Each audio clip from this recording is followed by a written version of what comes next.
Alors, bonjour aux élèves de mathématiques 11e année. Alors, on va résoudre le problème de la section 4.2 en trigonométrie, à partir de numéro 6 de la page 237 du livre Fonction 11. Alors, pour résoudre ce problème-là, je vais suggérer qu'on utilise le cercle unitaire. Il existe d'autres manières avec la calculatrice, mais le cercle unitaire va nous permettre de vraiment comprendre le principe. Puis, on va aussi utiliser les valeurs de x, y et r pour déterminer les rapports au lieu de SOHCAHTOA. Alors, un petit rappel, on a vu deux triangles remarquables. Alors, puis, ça, c'est les angles 30, 60, 45 et 90. Alors, on a deux triangles ici, rectangles ou avec un angle droit dans le coin. Puis, on a les côtés qui dépendent de l'angle.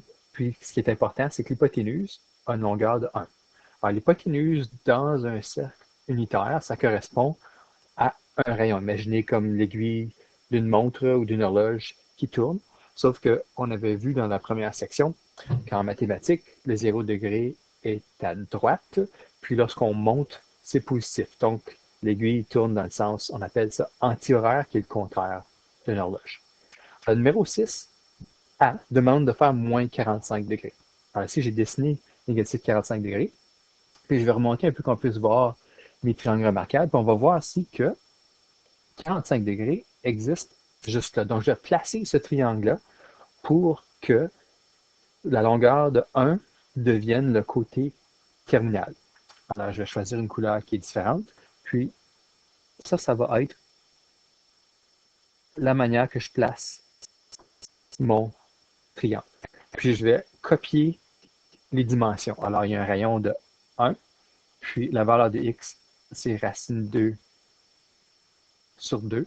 La valeur de y, c'est encore racine 2 sur 2. C'est la valeur, je devrais dire, verticale, à cause quand on va écrire la valeur d'y elle-même, puisqu'on descend, il va falloir inverser son signe. Donc, ça veut dire que x, c'est racine 2 sur 2. Y, c'est négatif, racine 2 sur 2. Puis R va toujours égal et 1, puisqu'on est dans un cercle unitaire.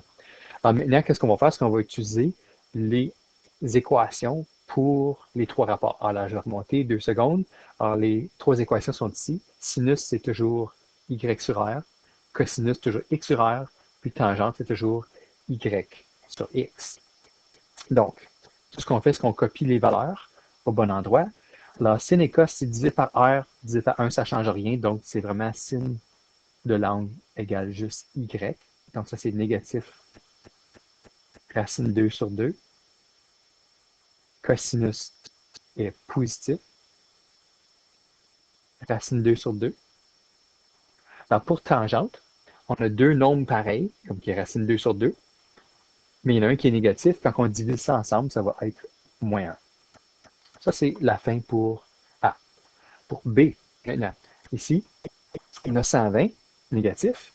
Puis, on peut voir qu'on passe à travers du 90. Ça, c'est mon 90 degrés ici. Puis, combien de degrés que je suis au-delà de ça? Ben, c'est que 120 égale 90 plus 30. Donc, je vais retrouver mon 30 degrés dans un des triangles, puis c'est le premier. Sauf qu'il faut que je le place à l'envers. Là, je vais choisir une couleur différente encore, puis je vais placer le triangle comme ça. On ne dessine pas à l'échelle, mais ça, c'est pas grave du tout. Alors ici, je vais maintenant transposer. On est chanceux dans la même orientation, ça va être facile. Ça va être 1, en bas, ça va être 1/2. Puis à droite, ça va être racine 3 sur 2. Alors, maintenant, je vais déterminer les valeurs de x, y, r avec ça. Alors, x, on peut voir que c'est horizontal, 1/2, mais vers la gauche, donc c'est moins 1/2. Y est vers le bas, donc ça va être moins racine 3 sur 2. Puis r égale toujours 1. Donc ici, pour sin, cos et tangente, on va faire la même opération. Alors, y sur r, c'est négatif racine 3 sur 2.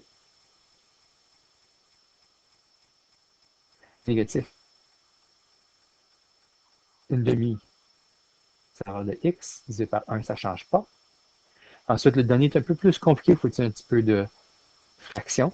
Alors, la valeur de y, c'est négatif racine 3 sur 2. Là, on divise par négatif 1/2, mais moi, je vais faire tout de suite fois l'inverse de la fraction. Alors ici, on a un divisé par 2, puis un fois 2 sur 1, donc les deux s'éliminent. 2 négatifs donne un positif. Le divisé par 1 ici ne change rien. Donc la réponse va simplement être positif, racine 3. On a fini la question B pour négatif 120 degrés. Alors, le troisième, lui, est un peu différent. On n'aurait même pas besoin d'utiliser un triangle remarquable. À cause que 540 degrés, ça donne que c'est plus qu'un tour, puis ensuite plus 180. C'est-à-dire qu'on a 360 degrés, on fait un tour complet, puis on continue un autre 180 degrés. 180 degrés, ça tombe exactement sur l'axe des X, mais à gauche. Alors ici, je vais seulement utiliser la ligne horizontale, puis on peut voir que dans ce cas ici, X égale moins 1, Y égale 0, puis R égale 1. Maintenant, je vais utiliser le même principe. Alors ici, ça va être 0 sur 1, c'est 0, moins 1 sur 1, c'est moins 1, puis ensuite 0 sur moins 1, je peux l'écrire au long, celui-là, 0 sur moins 1, ça égale simplement 0. OK, alors ça, c'est la meilleure manière, vraiment par logique. Je n'ai pas touché ma calculatrice, mais j'avais plusieurs connaissances. Il fallait que je connaisse les triangles remarquables, ou au moins savoir où les trouver. Alors, si on fait un test, souvent, ça va être donné. Puis, on a vu aussi dans la section 4.1 que c'était possible de construire ces triangles-là avec vos connaissances de géométrie. Ensuite, il faut comprendre le concept d'un cercle unitaire. Puis la dernière chose qu'il faut savoir, c'est comment utiliser les X, Y et R pour trouver les trois rapports demandés. Ça, c'est tout pour numéro 6.